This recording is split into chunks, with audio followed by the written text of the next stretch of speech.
Week 6 in the books. My Jordan Mason got hurt and I lost by single digits. But it's not about me.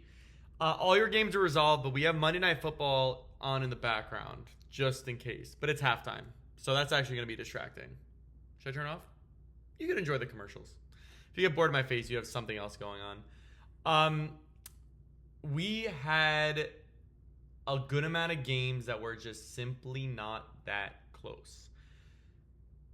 We'll start with the biggest blowout because Pain Train just went off on We Went With Jared. So let's go ahead and do that. So I am unsure what to say in these situations because We Went With Jared didn't play a running back. You could see that he had 2 buys. B-Rob, Stevenson, Singletary, Aaron Jones all out. It's one of the craziest things I think I've seen. And am I realizing that you guys don't have an IR spot in this league? That's really, I do not like that if that's the case. Either way, I personally would go hunt. Who's the best running back available is the question. And the answer is Tajay Spears. No. Algiers free. McNichols was free. Get out of here, dude. You gotta at least shoot for the stars and try one of them. Justice Hill, yeah, I can't get on board with what We Went With Jared did. I think in any situation you play your running back, even if that means the flex is empty. But why is Jerry Jeudy even rostered? Why are people playing Jerry Jeudy? Romeo Doubs was free. Anyway, Lazard was free, just caught a Hail Mary. Anyway, Gabe Davis. Anyway, obviously this was a game that you weren't going to win no matter what, it seems. So I'm not going to go too hard, but it is games like this that I just wonder, could there have been any other opportunity? But I guess if I didn't know that this league didn't have IRs, it's a little bit different. Romeo Doubs. So yeah, we won't talk about We Went With Jared then further, although Josh Allen's having a great game for him. Oh my gosh, Jacoby Myers is also out. Oh my gosh, this team, I've never seen anything like this. I've never seen anything like this. Bro, this is literally a first. I've never seen anything like this. Wow, this is a very authentic, genuine reaction. I cannot believe We Went With Jared, what you just went through. I mean, I gotta leave a note for myself. That is unbelievable.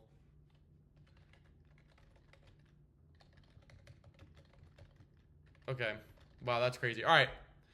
Focusing on the other teams, Pain Train 152.90. A lot of things we've spoken about just continues to come to fruition. The only other thing that's worth noting is Dowdle didn't get much action because of the game script. And Dowdle, they said after the game, we got to get him the ball more. So really all positive. Jaden Daniels, Derrick Henry, we've been talking about how they're incredible picks. T. Higgins has been very effective. He had even just a decent week, but he just looks amazing. Tank Dell without Nico Collins, obviously great. Rico Dowdle, I only believe in the upside. Dalton Kincaid's actually pretty involved already in the first half. Darius Slayton without Wandale. The only issue is Rashid Shaheed might miss some time. But I'm not concerned with that because your wide receiver group is pretty set. Juju, when he comes back, is a better start anyway, I think. Malik Nabers, obviously, and Tyreek, obviously, as well. So, Pain Train just making more and more noise every week, saying, hey, you guys better respect me. You better respect me. Do you guys respect me? You better respect me. It's a little annoying, but it's well-earned. So, congrats to you. Chef Cesario found a way to win despite no quarterback. Dak 1 point, but the rest of his team said, we got you. A.J. Brown returns, goes off. Kenneth Walker, a very good game. Godwin goes off. Debo goes off. Kamara and Pitts, both very solid games. This is just a story of a team that, I'm going to say it every week, is the front runner to win it all. Goes to 4-2, absolutely dominant. And against Crucifier, obviously I'm kind of mixed because these are 2 teams that I felt very, very high on coming to the season. 2 of my top 3 and 2 of the teams I've been praising. But Crucifier is going to fall to 3-3. And a lot of that has to do with the running back group continuing to struggle. Etienne and James Conner combined for 5 points. Etienne, after a fumble, I thought he fumbled it. Maybe they kept the ball, but he had negative 0.1 points. Very, very disappointing. Wide receiver group, we're not concerned about. It's the same story every week with this team. A very good wide receiver group. Garrett Wilson's going off right now, but what do you do at running back to put yourself back at the top of the conversation? Luckily for you, Swift looks great, and Hunt really could carve himself out a role. So does this running back group look completely different than what we expected a few weeks ago?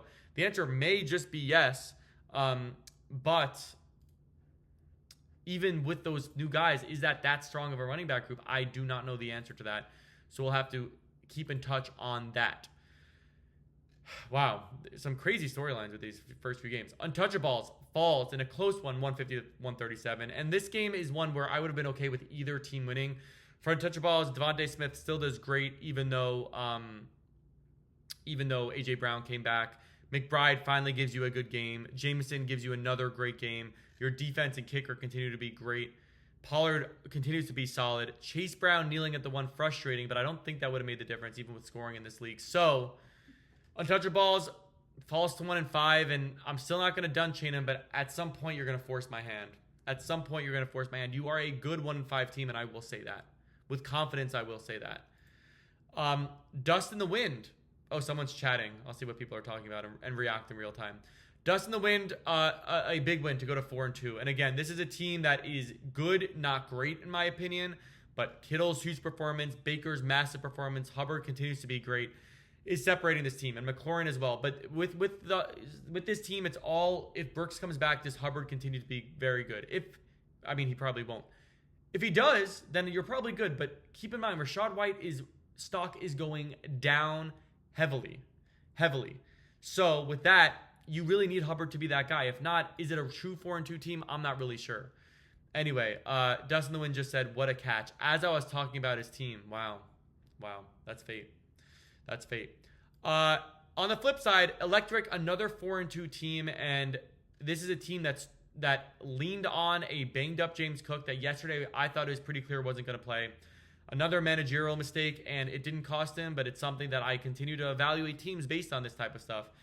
You could have played Eckler, 11 points. We'll see if overall points come into effect, but obviously a not great play there, not handcuffing your guy who was questionable going into Monday night. That's disappointing.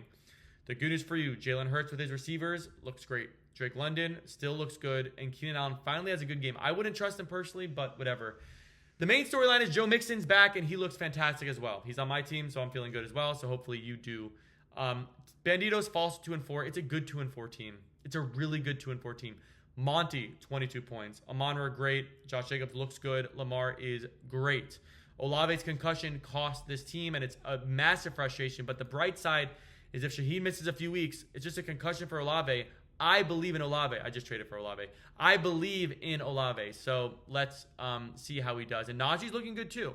So Banditos, obviously, his fans down after going 2-4, but I say stock is going up. I think Banditos has some star power left in him. Banditos not done yet. Leaving notes for myself. And then the final game, El Grenas gets the big win to go to 4-2, forcing El Professor down to 2-4.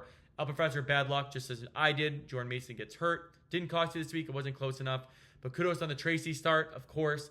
And everyone is looking at the bad luck of wide receiver because Calvin Ridley and Marvin Harrison, both very talented wide receivers. Marvin Harrison gets hurt. Calvin Ridley it says 8 targets, but if you saw the video of his 8 targets, horrible. Brian Thomas dropped a touchdown. The wide receiver group just did not show up this week. The bright spot is Joe Burrow looks good, but man, El Professor's team, hit that panic button. HN needs to come back. Everything needs to work out for you. HN needs to come back healthy. Mahomes needs to go back to being Mahomes.